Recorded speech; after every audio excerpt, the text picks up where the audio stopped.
నోటం అంటారు. అంటే ఈ ప్రాంతంలో ఫ్లై చెయ్యొద్దు ఎక్కడా కూడా అన్నటువంటిది. ఇది దాన్ని ఏమంటారంటే ఏదన్నా పరీక్షలు చేసేటప్పుడు, మిస్సైల్ పరీక్షలు చేసేటప్పుడు ఆ నోటం అనౌన్స్మెంట్ చేస్తారు. తద్వారా ఆ అనౌన్స్మెంట్ తర్వాత ఆ ప్రాంతంలో ఫ్లయింగ్ ఆగిపోతుంది. డొమెస్టిక్ ఫ్లైట్స్ ఇవి కూడా చేయడానికి వీల్లేదు. అంటే ఏదో మిస్సైల్ ఎక్కడి నుంచినో ఎక్కడికో లక్ష్యాలకు సంబంధించి అనౌన్స్ చేస్తారన్నమాట.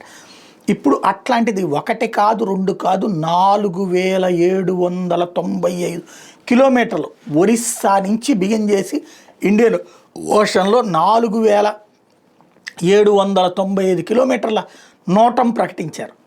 అంటే సముద్ర తీర ప్రాంతంలో షిప్స్ కానీ పడవలు కానీ ఏమి ఉండటానికి వీల్లేదు ఆ చుట్టుపక్కలంతా కూడా. ఇది అనౌన్స్ చేశారు. దీంతో సంథింగ్ ఏదో చాలా పెద్ద ప్రయోగమే జరుగుతోంది, లాంగ్ రేంజ్ మిస్సైల్ అన్నటువంటిది ప్రస్తుతం అర్థమవుతుంది.